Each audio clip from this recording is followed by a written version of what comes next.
All right, we're going to jump right in with the court case that we're going to be looking at. And I'm going to put on the screen, there's two different kinds of court cases in America. We have what's called a criminal court case, which is a crime was committed. And the plaintiff is always the government, whether it's the state government, whether it's the U.S. government, and the defendant is a civilian. So we have a criminal court case, and then we have another kind of court case called a civil court case. And a civil court case, the plaintiff and defendant are both civilians. It could be a company, it can be a person, but there's a disagreement between two parties. And one person's either suing another, it can be injury from a car accident, it could be divorce, it could even be a child custody issue. And today's court case is actually dealing with a child custody issue. And this child custody issue is the judge is having to determine it's not a custody issue between a mother and a father, like who's supposed to take custody of this baby. It's not even a custody issue between a biological parent and an adoptive parent, okay? This is a custody issue between two women who are claiming to be the biological mom of this little baby boy. Let me tell you a story about these two women.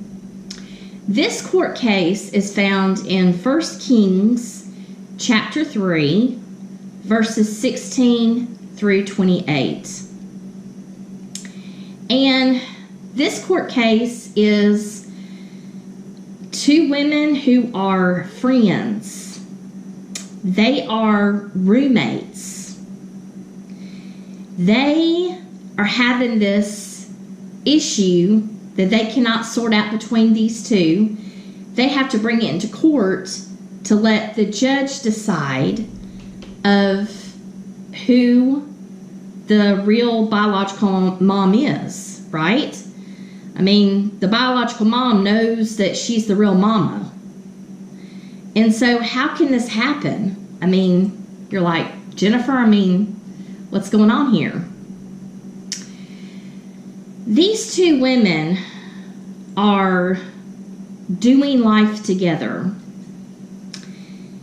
They are experiencing a very happy time in their life. They're both pregnant. And they actually give birth to the same gender. They both have baby boys. On top of that, these baby boys are born 3 days apart. The fathers of both of these baby boys are nowhere in the picture. And there is this horrific accident that happens to these two roommates in the middle of the night. You see, these two single moms are sleeping with their babies, nursing their babies in the middle of the night, taking care of their babies. And we don't have the names of these two women, so I'm going to talk about woman number one and woman number two. And woman number one experiences an accident. An accident that could happen to anybody. She wakes up in the middle of the night to nurse her baby, and she has rolled on top of her baby. Her baby is no longer breathing.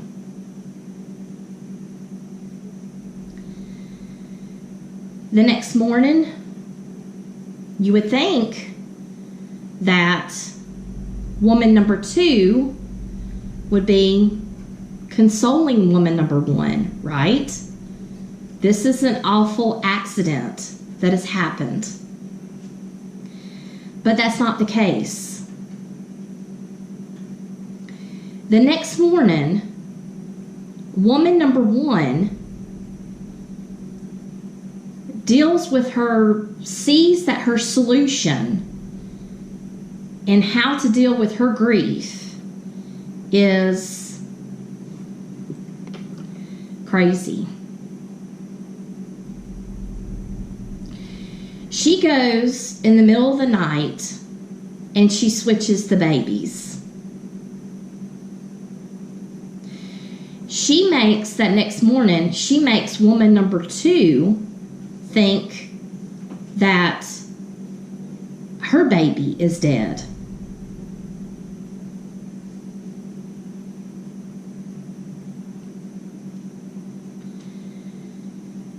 This story is like something that you would see on Lifetime Movie Network, right?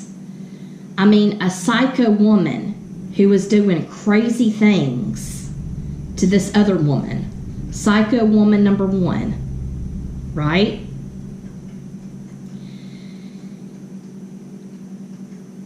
For woman number two to actually look at this baby in her arms, this dead baby, right? Woman number one has switched the blankets, right? She's gotten everything looking like, it needs to be. And woman number two is thinking, I don't even think this is my baby. Could my friend actually have switched the babies in the middle of the night? I mean, this is crazy, right? This is crazy. Would she actually do that to me?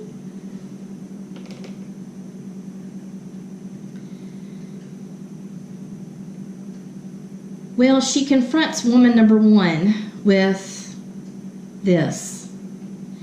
And woman number one is not telling her the truth. She is gaslighting woman number two. Now, what is gaslighting? We seem to be living in an era in which there are new terms coming on the scene.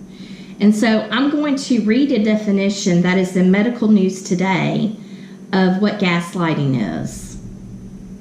Gaslighting is a form of psychological abuse in which a person or group causes someone to question their own sanity, memories, or perception of reality. People who experience gaslighting may feel confused, anxious, or as though they cannot trust themselves. And this is the origination of gaslighting. It actually came from a 1938 play and a 1944 film entitled Gaslight. And this is in which a husband manipulates his wife into thinking that she has a mental illness.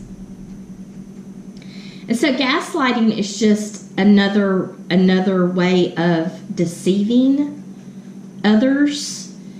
You cover it with lies. It's a very mean way to cover what you've done up. And it's a very twisted way, very evil way of making a person think that they have lost their own sanity. And so woman number two is confronting woman number one with this what she thinks that happened. And do you think woman number one is owning up to her truth?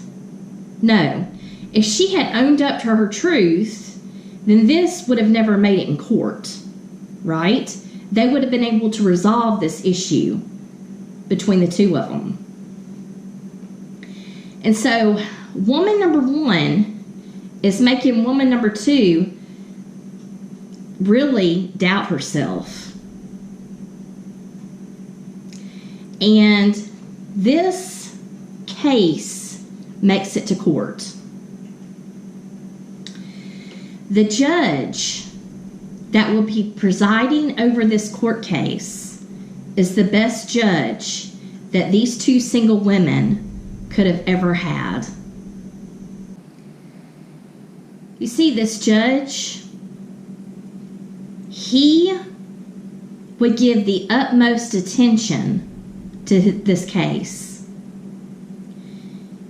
unlike other judges. This judge would not see these two women as outcasts of society. You see, these two women were ladies of the night. They were both prostitutes. And they were treated as human garbage on their jobs. And this judge didn't see them for their dirty labels. Their labels in which a lot of judgment would be passed on them. He saw these two ladies, these two women, in which they were living lives the best way they knew how. How is this judge able to look at these two women like this? Well, this judge knew what it was like to be living with a dirty label. A label which would invoke a lot of judgment on him. His label was, he was a family member of criminals. And so he knew what that was like. And he gave this court case his number one priority. He knew that it was very important to execute justice in the courtroom.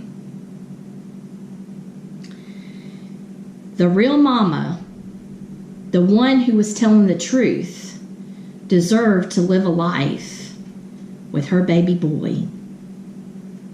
Not to mention, the future of this baby boy deserved to live a life based on truth, being raised by his own mama. You know, this baby boy already didn't have a father in the picture. And he deserved to have his mama in the picture. So this judge is able to discern, use spiritual wisdom to discern who was the truth teller and who was the lie propagator. And his ruling on the case, this is when he got it right. This is when true justice was executed in the courtroom. Woman number one was called out on her lies.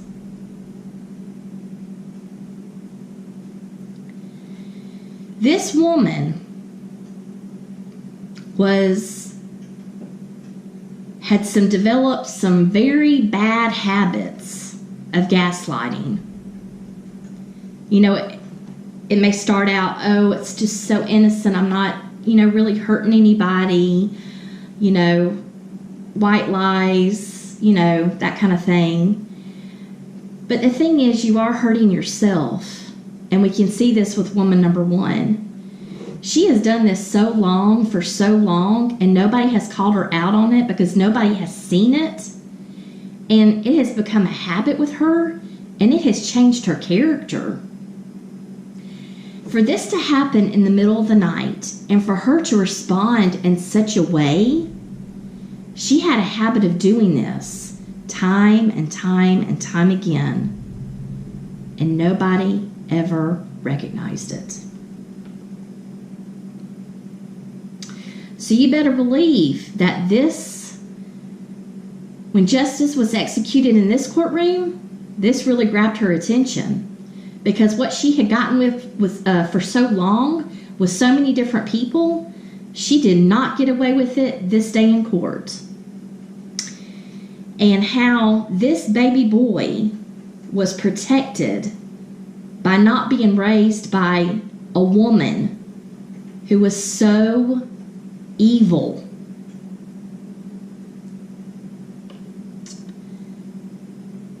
Woman number 2. This brought such an amazing boost of wind in her sails. You know, for her to really actually get to the point, like changing my thoughts, like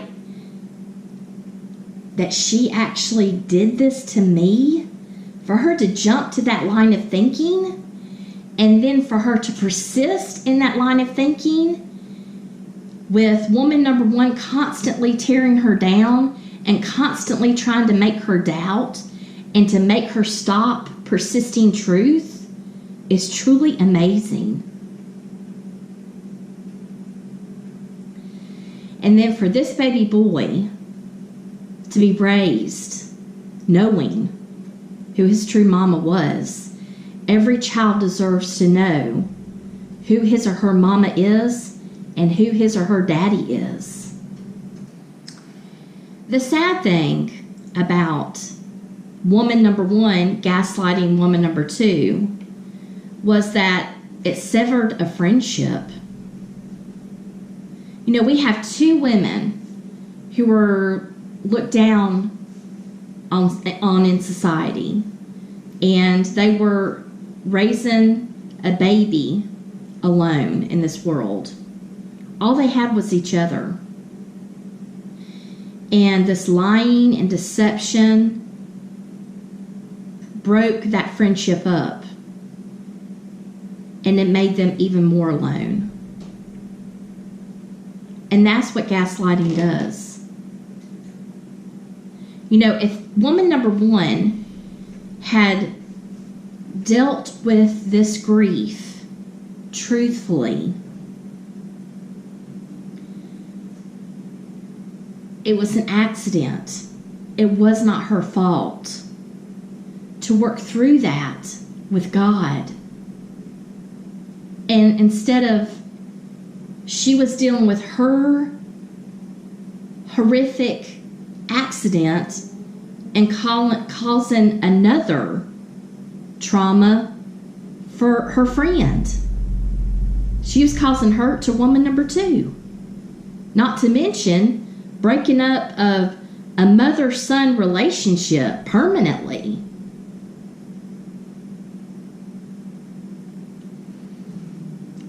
God wants us to lean on Him through everything in life. So let us be mindful of the habits that we are creating in our lives. That is my spiritual food for you to munch on the rest of the week. I can't wait to see you next time.